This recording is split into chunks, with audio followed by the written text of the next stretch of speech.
Imagina un mundo donde no hubiera dolor, tristeza ni muerte. Un mundo donde la vida latiera en cada hoja, donde el viento soplara como una suave canción y los ríos fluyeran con una claridad cristalina, reflejando la luz del sol en tonos dorados y plateados.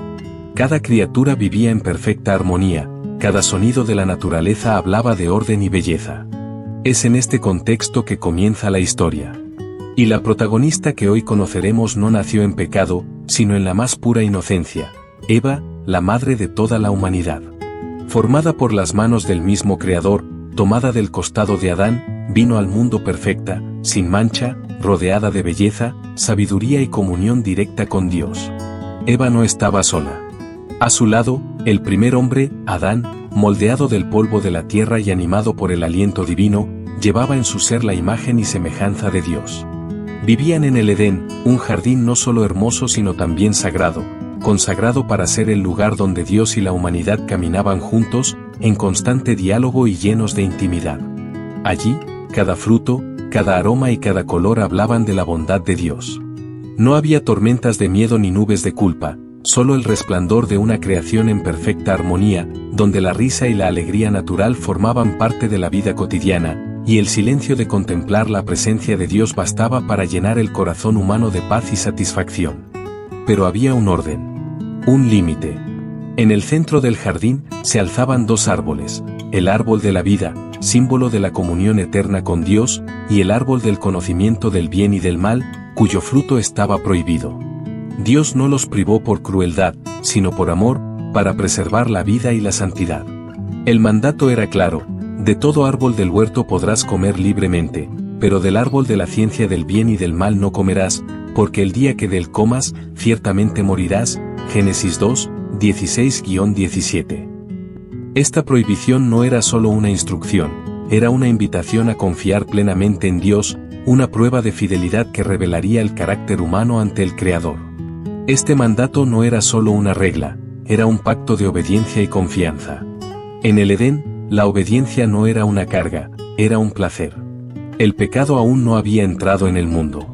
Pero algo se acercaba, algo que cambiaría la historia para siempre, un punto de inflexión que marcará a la humanidad hasta el día de hoy. Antes de continuar, quiero invitarlos a suscribirse al canal.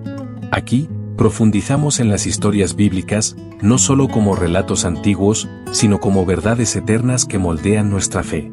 Cada vídeo está diseñado para edificar, iluminar y despertar su corazón hacia Dios.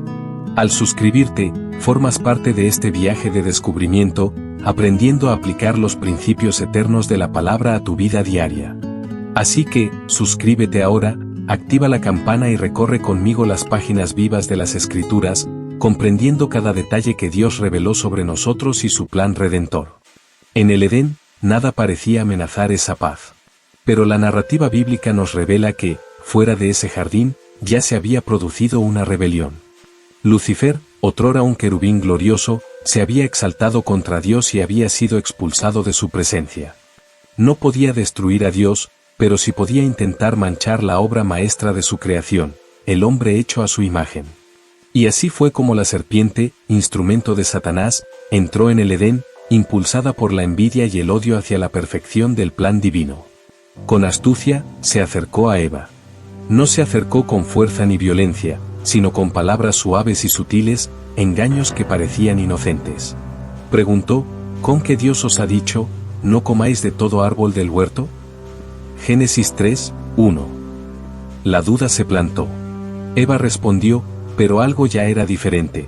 Comenzó a dialogar con aquello que negaba la palabra de Dios. La sutil tentación empezó a penetrar su corazón. Y, en ese instante, la historia se encaminó hacia su punto de inflexión, un momento que separaría la inocencia de la conciencia del pecado, la vida de la muerte espiritual, y cambiaría el destino de la humanidad para siempre. La serpiente no era solo un animal, era la personificación de la astucia de Satanás, un ser maligno que durante milenios había buscado la ruina de la humanidad.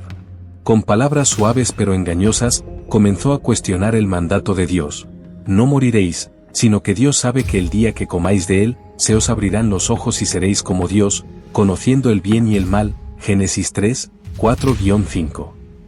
Cada frase estaba cuidadosamente elaborada para sembrar la duda, para desviar a Eva. Lo que parecía una simple conversación con una criatura inofensiva era, de hecho, un ataque directo a la autoridad del Creador. Eva escuchó atentamente, y en su corazón comenzó a gestarse una tensión silenciosa, una inquietud que antes no existía.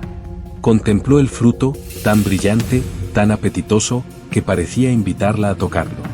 Pero no fue solo su belleza lo que la atrajo, fue la promesa velada de conocimiento y autonomía, la tentación de ser independiente de Dios.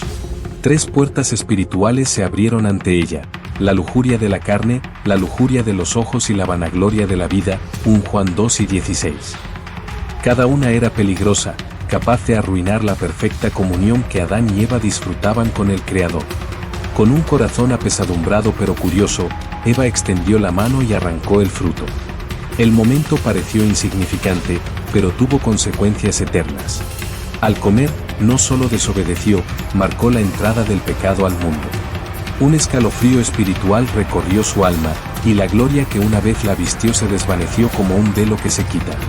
El miedo reemplazó a la alegría. Adán, que estaba a su lado, también aceptó el fruto, y juntos sellaron el destino de la humanidad. La perfección del Edén se vio empañada, la santidad se corrompió y la muerte entró como una sombra silenciosa. Al darse cuenta de su desnudez, Adán y Eva intentaron cubrirse con hojas de higuera, pero ninguna obra humana pudo restaurar lo perdido. Cuando oyeron la voz de Dios caminando por el jardín al fresco del día, sintieron un miedo que nunca habían conocido. Antes, la presencia de Dios era alegría, ahora, era pavor. Y entonces, Dios llamó: ¿dónde estás? No por ignorancia, sino para confrontar el corazón humano, para revelar la causa del pecado. El diálogo resultante fue devastador. Adán culpó a Eva, Eva culpó a la serpiente, y la responsabilidad por la desobediencia se convirtió en una fuente de división. Dios pronunció su juicio: la serpiente sería maldecida, se arrastraría y entraría en conflicto con la descendencia de la mujer. Eva experimentaría dolores en el parto y estaría sujeta al liderazgo de su esposo. Adán trabajaría arduamente, sudando, hasta que volviera al polvo. Cada palabra contenía justicia, pero también misericordia.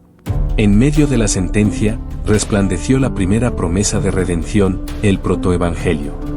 Dios le dijo a la serpiente: pondré enemistad entre ti y la mujer, y entre tu descendencia y la descendencia suya. Ella te herirá en la cabeza, y tú le herirás en el talón. Génesis 3:15. Incluso en medio de la tragedia, surgió la esperanza: a través de la descendencia de la mujer vendría el Salvador, aquel que derrotaría a Satanás y restauraría lo perdido. El Edén estaba cerrado, y un querubín con una espada llameante custodiaba el camino al árbol de la vida. Adán y Eva fueron expulsados, y ahora se enfrentaban a un mundo marcado por la corrupción, el dolor y la mortalidad. Cada paso fuera del jardín era un recordatorio de que la obediencia a Dios es vida y la desobediencia es muerte. Pero incluso en este mundo caído, la promesa de Dios permaneció: la redención vendría, y la victoria final pertenecería a su simiente. Así, al comenzar la humanidad su camino en un mundo marcado por el pecado, la tensión entre la desobediencia y la esperanza, entre el juicio y la misericordia, comenzó a moldear la historia de la salvación. El Edén ya no existía, pero la promesa de reconciliación seguía viva, e incluso en la oscuridad, la luz de la redención comenzó a brillar. El corazón humano, aunque roto, ahora albergaba un hilo de esperanza que apuntaba al futuro, a aquel que traería la victoria sobre la caída. Y es en este punto de tensión, de pérdida y esperanza simultáneas, que concluimos el segundo bloque, abriendo el camino para revelar cómo la caída afectaría a toda la humanidad, y cómo Dios ya estaba empezando a tejer el plan de redención que abarcaría generaciones. ¿Y sí? ¿Y si Eva no hubiera escuchado a la serpiente? ¿Y si Adán hubiera resistido la tentación y hubiera cumplido fielmente el mandamiento del Señor? Esta pregunta, incluso hoy, resuena en el corazón de la humanidad. Pero incluso mientras nos preguntamos ¿y sí?, las Escrituras nos recuerdan algo profundo: nada escapa al plan soberano de Dios. La caída no tomó al Creador por sorpresa. Antes de la fundación del mundo, Cristo ya era el Cordero destinado a morir por los pecadores, incluso antes de que Adán pusiera su mano sobre ese fruto prohibido, 1 Pedro 1:20. Cada detalle de la historia, cada momento de desobediencia, ya estaba bajo la atenta mirada del Señor, quien gobierna todas las cosas con justicia y misericordia. Sin embargo, el pecado no es solo un error o un fracaso momentáneo. Es la corrupción de la naturaleza humana. Desde Adán, todos hemos nacido inclinados al mal, con corazones que se apartan fácilmente de Dios. Como confesó David en el Salmo 51, 5, «He aquí, en maldad fui formado, y en pecado me concibió mi madre». Esta no es solo una frase poética, sino una realidad espiritual. Todos heredamos la inclinación al pecado. La teología reformada llama a esto depravación total. No significa que cada persona cometa todos los pecados posibles, sino que cada dimensión de nuestra existencia, mente, emociones, voluntad, ha sido afectada y corrompida por la desobediencia original. Aquí, podemos sentir una punzada de curiosidad que nos embarga. Si la muerte entró por el pecado de Adán y todos heredamos esta naturaleza corrupta, ¿cómo podría Dios salvar a la humanidad sin comprometer su justicia perfecta? Es precisamente en este punto que el plan de redención de Dios comienza a brillar, incluso en el Edén. Incluso antes de que el primer hombre y la primera mujer cayeran en pecado, el Creador ya había trazado un camino de salvación. Cristo, el descendiente prometido a Eva, sería el Redentor que aplastaría la cabeza de la serpiente, derrotando a Satanás sin violar la justicia divina. El protoevangelio, Génesis 3 y 15, es la semilla de esperanza plantada en el jardín, una promesa de victoria que perduraría por siglos. La caída también arroja luz sobre la condición del mundo que nos rodea. Cuando observamos guerras, enfermedades, injusticias, tristeza y lágrimas, todo esto es un eco de aquel día en el Edén. Nada de lo que experimentamos escapa al alcance de la caída original. El pecado de Adán y Eva no fue aislado, resonó en toda la creación. El mundo que Dios creó con perfección quedó dañado y la armonía original se hizo añicos. Cada acto de violencia, cada corazón endurecido, cada lágrima derramada lleva consigo el reflejo de aquella primera desobediencia. Esto nos lleva a reflexionar, si el pecado penetró tan profundamente en la creación, ¿cómo podría la humanidad ser restaurada? Y, sin embargo, Dios no abandonó a la humanidad. La promesa de redención, incluso en medio del desastre, nos recuerda que la historia no termina con el pecado. Cada capítulo de la Biblia revela este hilo de esperanza, una línea roja que apunta a Cristo. Cuando Eva y Adán pecaron, el mundo sufrió el peso del juicio, pero la promesa del Redentor comenzó a manifestarse. Es una narrativa que nos enseña la soberanía de Dios. Él es Señor incluso del mal, y su justicia perfecta nunca falla. Ahora surge otra pregunta que despierta aún más curiosidad. Si la muerte y el pecado dominaron a la humanidad, ¿cómo podría la gracia manifestarse sin violar la santidad de Dios? La respuesta se nos revela a lo largo de las Escrituras. Dios enviaría a su Hijo para vivir una vida perfecta y sin pecado, y morir en nuestro lugar. Solo entonces podría cumplirse la justicia, expiarse el pecado y reconciliarse la humanidad con el Creador. Esta verdad estaba contenida, en forma embrionaria, desde el Edén, y nos acompaña a lo largo de la narrativa bíblica. La caída de Adán y Eva, por lo tanto, no es solo una historia de pérdida, es también una etapa donde el plan redentor de Dios comienza a desplegarse. Cada detalle de la desobediencia humana apunta a la desesperada necesidad de salvación, y cada promesa de Dios apunta a la esperanza que vendría. Al reflexionar sobre esta narrativa, no solo sentimos el peso del pecado, sino también la profundidad del amor y la sabiduría divinos. Dios, incluso ante el fracaso humano, cumple su plan y su promesa, demostrando que ninguna circunstancia escapa a su control. Y así concluimos esta sección, mirando hacia la promesa que aún no se había cumplido. El pecado había entrado, la muerte se acercaba y la humanidad estaba perdida sin un Salvador. Pero en medio del juicio, se encendió una luz, Cristo vendría. Y la pregunta que resuena desde aquel día sigue viva en nosotros: ¿cómo puede el plan perfecto de Dios restaurar lo perdido? Es una curiosidad que nos acompaña hasta el clímax de la historia de la redención, invitando a cada espectador a profundizar en la palabra, a comprender que incluso en la caída, la mano de Dios está obrando y que la esperanza nunca se pierde. Dios no dejó a la humanidad sin esperanza. Incluso en medio de la caída, se reveló como el Salvador que ya había planeado antes de que existiera el pecado. Al hacer túnicas de piel para Adán y Eva, cubriendo su desnudez y vergüenza, Dios nos dio un primer vistazo de su plan redentor. Esto no fue una mera compasión momentánea, fue una señal profunda de que la redención requeriría algo mayor. Se necesitaría derramar sangre para cubrir la vergüenza, porque, como afirma el autor de Hebreos, sin derramamiento de sangre no hay perdón, Hebreos 9:22. Cada túnica de piel en el Edén señala el sacrificio que vendría siglos después, cuando Cristo, el Cordero de Dios, derramaría su sangre para reconciliar a la humanidad con el Creador. Esta acción divina nos enseña que la solución al pecado jamás podría lograrse mediante esfuerzos humanos. Ni Adán, ni Eva, ni ningún otro ser humano pudieron crear una cobertura suficiente para la culpa interior. Por muy buenas que sean nuestras intenciones, nuestra autojustificación es como hojas de higuera, frágiles, insuficientes y temporales. Dios nos muestra desde el principio que la salvación es obra suya, por gracia, y que cualquier intento de ocultar o resolver nuestro pecado por nuestra cuenta es inútil. Es una verdad que nos confronta hasta el día de hoy, el hombre no puede salvarse solo. A lo largo de la historia, Dios ha preservado el linaje de la promesa. Guió a la humanidad a través de las generaciones, manteniendo viva la esperanza de la redención. De Adán a Noé, de Noé a Abraham, de Abraham a David, cada paso de la historia humana estuvo bajo la atenta mirada de Dios, quien guió el plan de salvación hasta el momento oportuno. Este linaje culmina en Jesucristo, el descendiente prometido de la mujer que aplastaría la cabeza de la serpiente. No vendría con espada ni con un ejército, sino con su propia vida como sacrificio, allanando el camino para la reconciliación entre Dios y la humanidad.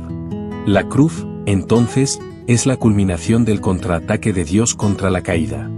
Allí, el segundo Adán, perfecto y obediente, enfrenta la maldición que trajo el pecado y triunfa. Mediante su muerte y resurrección, Cristo rompe la condenación heredada desde el Edén, ofreciéndonos vida y libertad. El árbol del conocimiento del bien y del mal trajo muerte, el árbol de la cruz trajo vida eterna. La magnitud de este contraste es innegable. Lo que comenzó como desobediencia en un jardín se convirtió en redención para toda la creación mediante la obediencia de un hombre, Jesucristo. Y la pregunta que nos queda es profunda y urgente. ¿Seguiremos intentando escondernos tras las hojas de higuera de nuestras propias excusas y esfuerzos, o correremos hacia Cristo, el único que puede revestirnos de verdadera justicia? Es una invitación directa a examinar nuestras vidas. ¿Confiamos en la gracia que viene de Dios o aún creemos que podemos cubrir nuestros pecados con nuestras propias obras? Cada decisión refleja si comprendemos la profundidad de la caída y la profundidad de la gracia. La caída nos enseña que no podemos vivir independientemente de Dios. Toda la narrativa del Edén nos muestra que la desobediencia trae consecuencias, que la separación de Dios genera muerte espiritual y que la obediencia, motivada por el amor, es la fuente de la vida. Es un llamado a la humildad, a la conciencia de nuestra propia fragilidad y a la necesidad constante de buscar la presencia del Señor. Y más aún, nos señala la esperanza de un nuevo Edén, donde ya no habrá muerte, luto ni dolor. Allí, el pecado será derrotado por completo y la creación disfrutará de una comunión perfecta con Dios. Cada detalle de la historia de la redención, desde las túnicas de piel hasta la cruz, revela la fidelidad y soberanía de Dios. Nos recuerda que, aunque la caída trajo sufrimiento y dolor, no nos dejó sin esperanza. Cada promesa, cada profecía, cada acción de Dios a lo largo de las generaciones apunta a Cristo. Él es la garantía de que llegará la restauración completa y de que todo lo perdido algún día será recuperado por completo. Antes de concluir, quiero invitarlos a suscribirse al canal, porque aquí encontrarán profundos mensajes bíblicos, fieles a la palabra de Dios, que les ayudarán a crecer en la fe y a comprender mejor el amor y la gracia de nuestro Señor. Activa la campanita para no perderte ningún contenido y comparte este vídeo con quien necesite escuchar este mensaje. El Edén se perdió por la desobediencia de un hombre, pero será restaurado por la obediencia de uno solo, Jesucristo. Que nuestras vidas reflejen esta gratitud por su gracia inmerecida. Que cada paso que demos esté dirigido hacia Él, recordando siempre que, a pesar de nuestras fragilidades y fracasos, tenemos un Salvador que cubre nuestra vergüenza, nos reviste de justicia y promete que un día, todo lo perdido será completamente restaurado. Que esta esperanza nos impulse a vivir no para nosotros mismos, sino para aquel que nos llamó de la muerte a la vida.